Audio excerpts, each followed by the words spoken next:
In the near future, ex-Marine John is being taken to a level 6 maximum security penitentiary. When all the new prisoners arrive, a hologram of the warden welcomes them by saying that society has no use for them, so they're stuck in prison forever. Afterward, John is sent to see the warden, who reads his profile to learn that John killed his commanding officer. He's already escaped from 2 level 5 facilities, and his DNA scans confirm an aversion to authority plus a violent temperament. The warden explains that in this prison John won't have any visitors, phone calls, or letters, and causing any trouble will get him a painful punishment. Moments later, John is beaten up and thrown into a cell, where his cellmate shares some bread he smuggled in. This is heard by the warden when he checks the security cameras.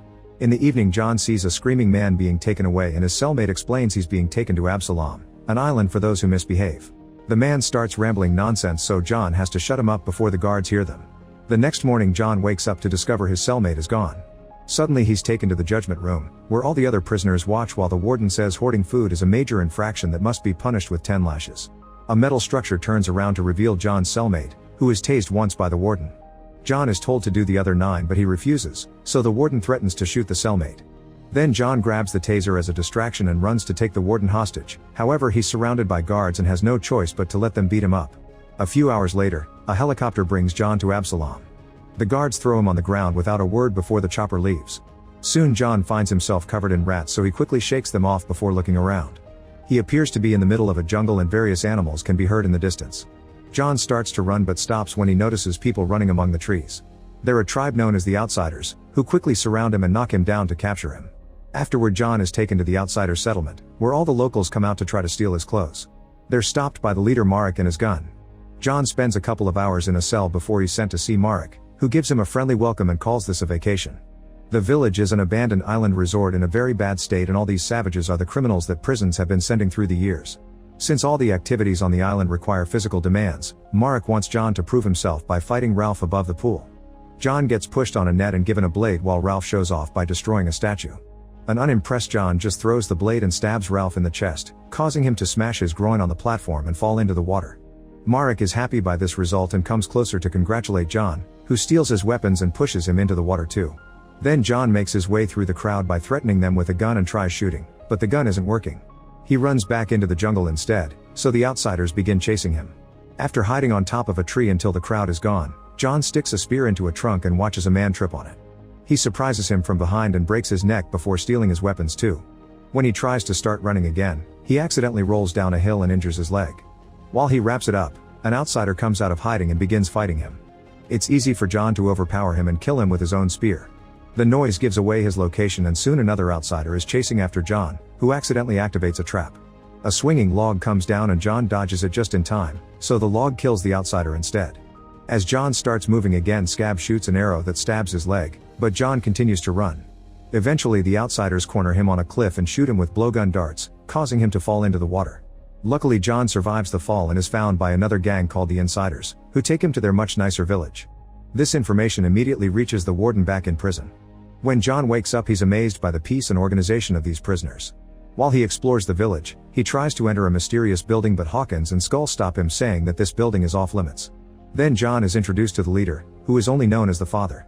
He points out John is the first person to escape from the Outsiders and he'd like him to join the Insiders, but John only wants to leave the island. Next he meets Dysart, who is trying to repair the broken gun. John offers a few ideas and they bond over their knowledge of guns. Dysart and Hawkins take John to the village's watchtower and try to convince him not to escape. The island has plenty of natural dangers, not to mention the Outsiders have 600 people while the Insiders only have 98, so they can't fight them. There's also surveillance everywhere, so helicopters can arrive in seconds. Later John visits the healer Tom, who gives him a salve for his leg wound and reminds him to stay clean to avoid infections because they don't have medicine here. On his way out, John notices he's being followed by Casey, who just wants to meet the first person that escaped Marek. John asks him to leave him alone and goes to the edge of the cliff, where he throws a box into the water.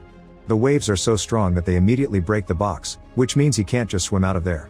Casey soon joins him and tells him that the water is full of sharks. That night John notices a procession taking supplies down to the shore and sneaks out to follow them. However, Hawkins catches him red-handed and punches him before reminding him to cooperate. John just punches him back before returning to the village. The next day during breakfast, John asks Casey about his crime. It turns out he helped a mafia boss to kidnap 2 kids, but he never intended to hurt them. It was his boss who killed them. When John sees a chopper fly by, Casey explains that the island gets supply drops twice a month, but the Outsiders steal them all and the Insiders never get anything. The helicopter lands at a different spot every time, so they can't plan in advance. After breakfast, John and Casey go to see Killian, who is in charge of making alcohol. John takes a sip and almost chokes in disgust, so he insults the beverage, which angers Killian and makes him throw a punch that John easily dodges. At that moment they hear a bell and all the insiders rush to the gate. One of their guards has fallen asleep for the second time during duty, which is considered endangering their home and their lives. The punishment is banishment, so John watches how the man is kicked out and wanders into the jungle. Meanwhile, the outsiders are fighting over a few roasted rats and Marek has to calm them down. When the crowd asks about the supplies from the helicopter, Marek says he'll hand them over tomorrow if they behave. One of the men is tired of Marek's cruel rules and points out John beat him, so he should be the new leader, causing Marek to furiously decapitate him. Then Marek tells Scab they'll finally attack the outsiders' village. On Christmas Day the insiders throw a little party and even manage to put up some decorations on a tree. Father gives a speech about all the people they've lost and John reminds them to pray for the ones they banished too. John plans to leave in the morning, but Father thinks he won't make it far. In the meantime, the outsiders are hiding among the trees outside the village and getting their plan ready. The insiders receive this information from a spy and immediately raise the alarm, so everyone gets ready for battle. Casey asks John to fight with him, but John tells him off. However, minutes later John surprises Casey when he joins the locals on top of the wall. Back in the prison, the warden is warned about the upcoming battle and decides to let them kill each other. There are a few guards on the bridge who are suddenly pulled into the water by hidden outsiders. Then they open fire with flaming arrows, killing a guy through his mouth. Hawkins makes his men duck, so the arrows hit the village buildings and start burning them down. As a few men rush to find water, another soldier tries to remove the arrows from the roofs, only to get shot down too. Then the outsiders tie some trees to the front gate and chop them down, so the fall destroys the gate and a few towers. Now the outsiders can invade the village and a vicious fight between both armies begins with men dying all over the place. John shows great fighting skill as he continues to bring down enemies without mercy. Casey freezes when an outsider is about to get him, but John saves him by killing the guy with an arrow. Even Father is fighting using his staff and Skull protects him using his martial arts skills. An enemy still manages to stab Father, so Hawkins removes the dagger and makes Skull take Father to a safe tower. Meanwhile, Marek and Scab are hiding in the water and sneak into the village through the back after killing a guard. They hide in the tower where Skull is taking Father, which is seen by John. He immediately cuts a rope and lets the weight on the other end fall so he can reach the tower in seconds. When Father and Skull go inside, Scab quickly knocks Skull out and captures Father by pressing into his stab wound. Then Marek does some monologuing before getting ready to kill Father, but at that moment John opens a trapdoor to make him fall into the lower floor while Skull shoots Scab with a flaming arrow. A fight ensues between Marek and John and it appears their skills are on the same level. Their fight is interrupted by a burning Scab, who Marek pushes out the window and into the water. Afraid for his life now, Marek runs outside and orders his men to retreat, so they run out of the village. Moments later the insiders burn all the bodies and Father says some words in their honor. John watches the flames from afar and they trigger a memory of him killing civilians during the war. Killian brings him a drink and shares that Father was convicted for his wife's suspicious overdose, but there was never enough proof, so he's the only innocent person on the island. The next morning John sees some insiders carrying supplies out of the village and follows them to the shore, where he's shocked to learn that they've secretly built a boat. He runs back to Father, who confirms they've been making a plan to escape all along. The boat was designed by Dysart, so it has a cooling system that should avoid detection by the radars. Unfortunately, other sensors detect the boat anyway and the helicopters immediately come out to shoot it down. They try shooting the watching group too, but the insiders hide behind some rocks just in time.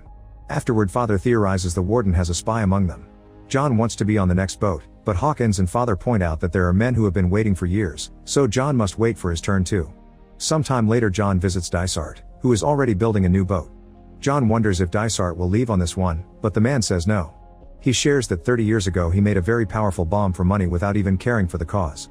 50 people died, so Dysart thinks he deserves to be on the island. Then John notices that Dysart has an old Chevy engine, but it's missing the distributor. Afterward John visits Father with an offer. He'll retrieve the missing engine part from Marek's camp and in exchange he and Casey get seats in the next boat. Father agrees as long as Marek promises to tell society about the island so the others can be rescued too. On his way out John finds Hawkins, who gives him a map with the safest route to Marek's camp. Dysart also gives him a few Molotov bombs. Casey wants to go too, but John pushes him against a tree and describes the dangers until he convinces his friend to stay. Meanwhile, Marek tells his people that he's killed all the gang leaders and drops their heads on the ground, announcing he wants no more petty fighting. A few hours later John makes it to the outsiders' camp and is shocked to discover Casey has been following him all along. Suddenly Casey steps on a trap and ends up hanging from a tree. Before John can rescue him, the outsiders rush to capture him and take him to their village.